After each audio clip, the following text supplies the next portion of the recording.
Welcome to A Dose of Feel Good. I'm your host, Whitney Bischoff, and today we are talking about choosing me, the tough choice. You can see full show notes at doseoffeelgood.my.canva.site. Now let's jump into today's episode.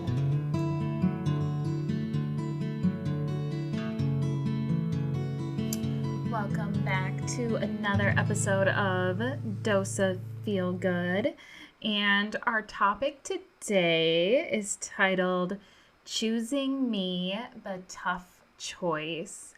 And I usually start each episode talking about how excited I am to bring you another episode. And while I'm always excited to record for y'all and share all of the nuggets for you all, this week's a little different. As I was putting together what I would like to share with you all, my first thought was, this is not the episode necessarily that I want to do, but I do really think that at this moment in time, it's really the episode that I need to do, really, for me. And ironically, with the title, Choosing Me, the Tough Choice, it is also maybe a little difficult to record and be vulnerable and share, especially a topic like this. Anyone in my circle will tell you that I am not great at choosing me. And so I feel like it's hard to really share how I've done this for me or what this looks like in my life because I'm like, oh, they're all going to say like, she's terrible at that. But I think when we're talking about what it means to be vulnerable, that's really what this podcast is all about. It's sharing, it's doing life together, and it's that it isn't all good all the time, even though, yes, we're doing a dose of feel good, and hopefully by the end of this episode, you feel inspired and encouraged. It's not always good and easy. Life is hard. So we're going to share in that together. So I want to start this with where do we get there? Why is it so difficult to put ourselves first or to make this conscious decision to choose me? And at least for me, I have this thought that, everyone we meet or have a relationship with has an idea of who we are or has this version of us, or especially people we meet new has this judgment of us. Like it's a snap judgment. It's that first impression, often before we can even bring our full selves to the table. And that, I think, can be scary for folks, especially if you're somebody who maybe has social anxiety or doesn't love going out and meeting people. That is not me, by the way.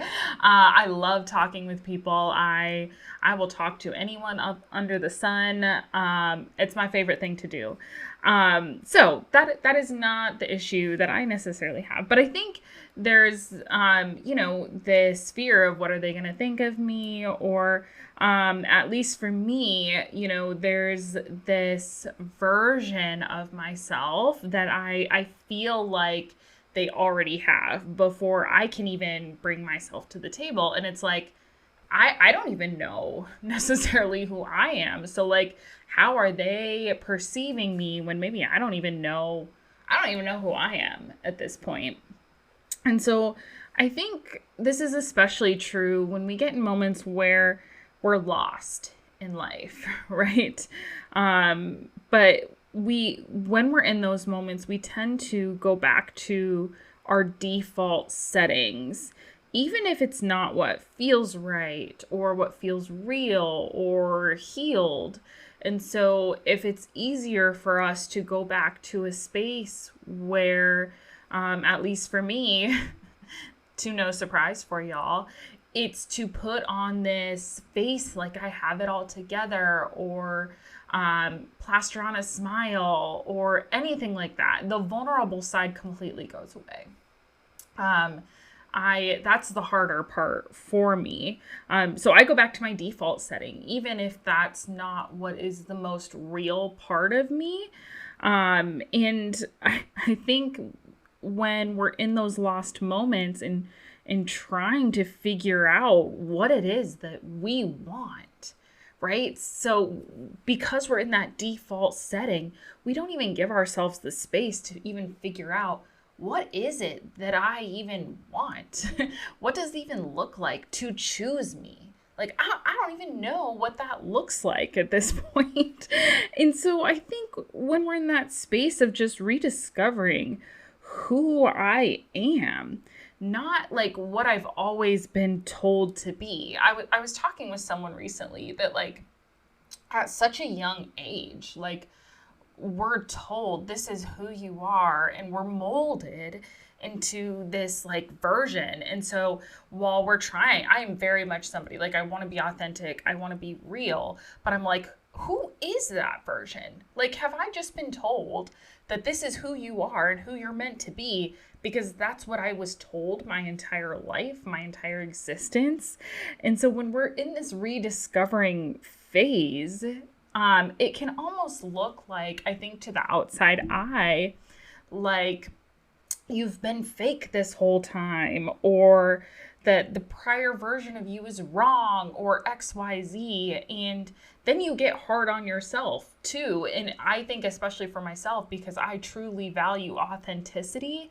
And so to the outside eye, when we're trying to rediscover and choose ourselves, I feel like sometimes, like, there's often this brokenness in relationships or people because it can come off as you don't even know who you are. And I'm like, yeah, it's true. like I'm still trying to figure that out. And so I think the tough decision here, when you're like, I am finally going to put myself first, is that it's not that you're fake. It's not that you're wrong. It's that you're choosing to find the truest version of you. And that might not fit the mold that others have put you in, or that even you put yourself in. So you have to give yourself that freedom and that space to maybe go against whatever that mold is that you've been made to believe that you're supposed to be or fit in.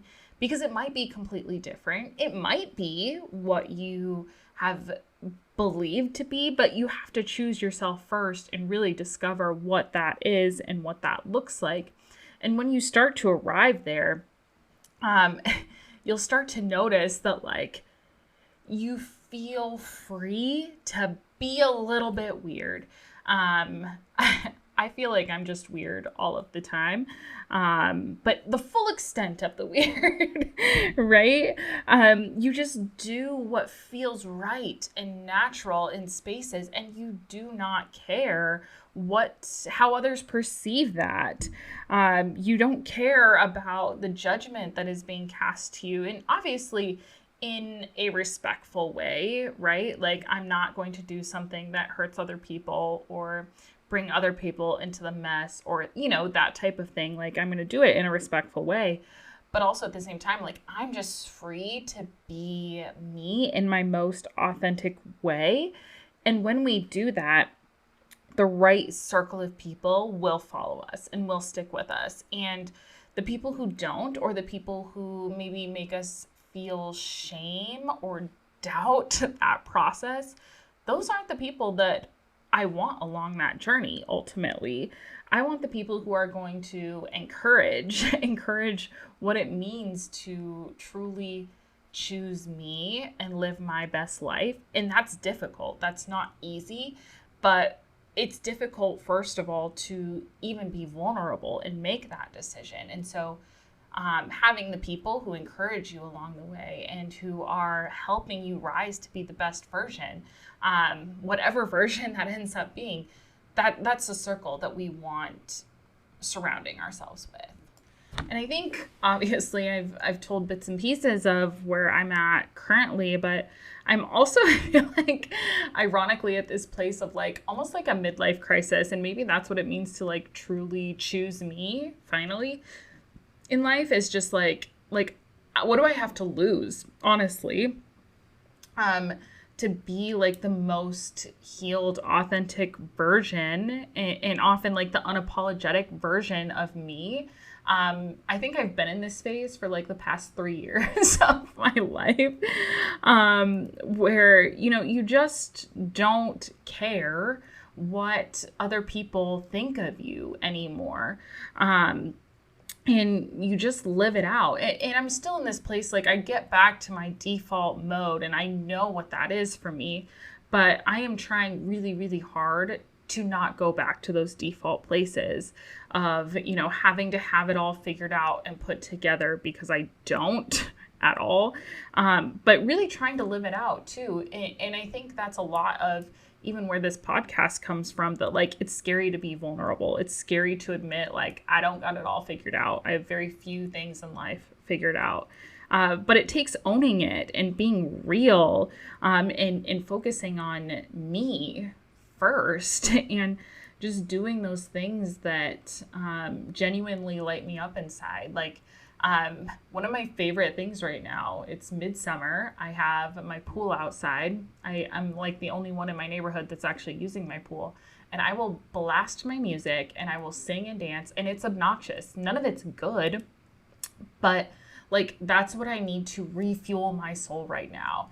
And I know it looks completely ridiculous, but I know that's the unapologetic version. And like I genuinely am like, man, I feel like my neighbors are going to start recording the weird neighbor woman in the backyard that's just being totally weird. But you know what? I don't care. I genuinely don't care.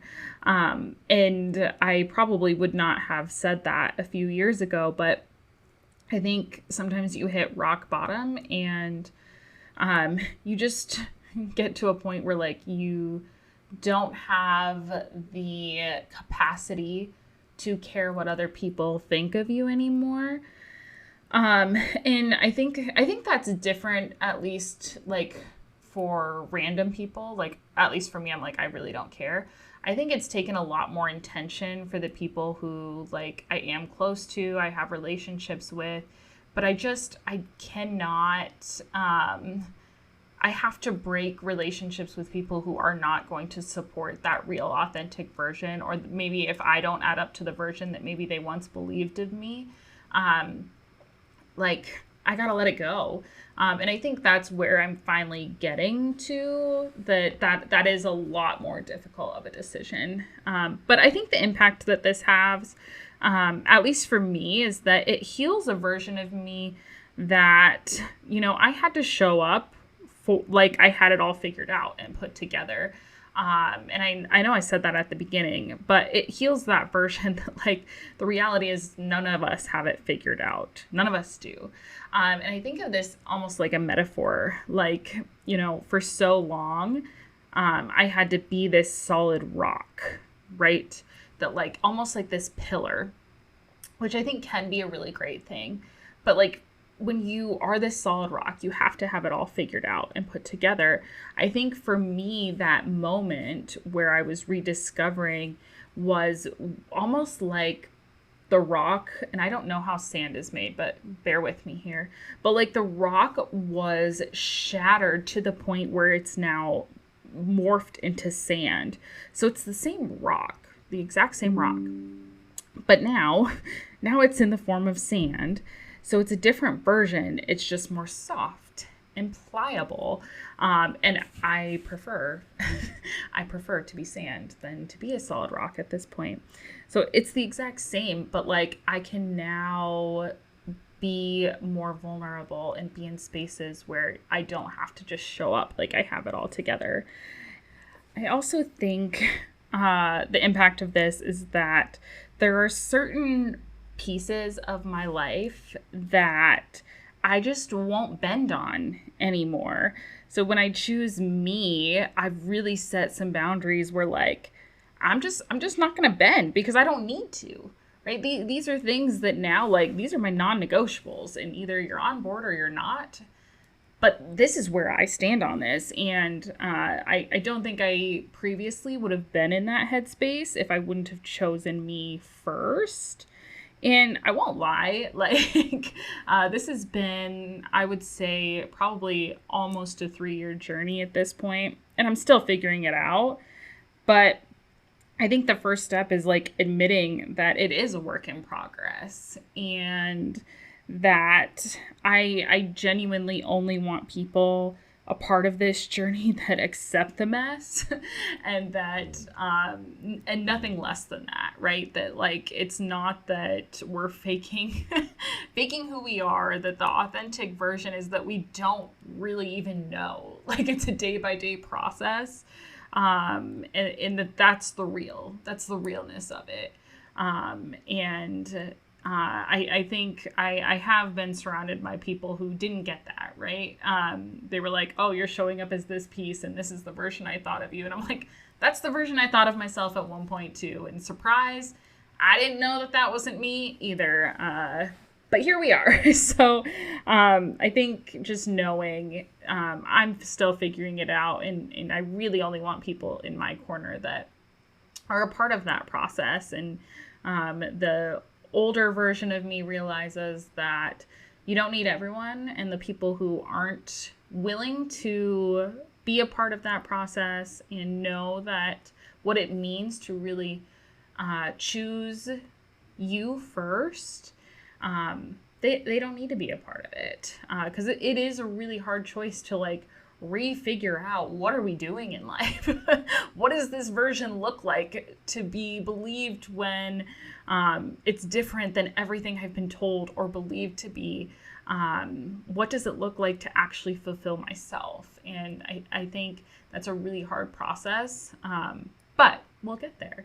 And the impact is just, I think, completely life-changing. So I encourage you to go on the journey. And so what does that look like? The call to action this week.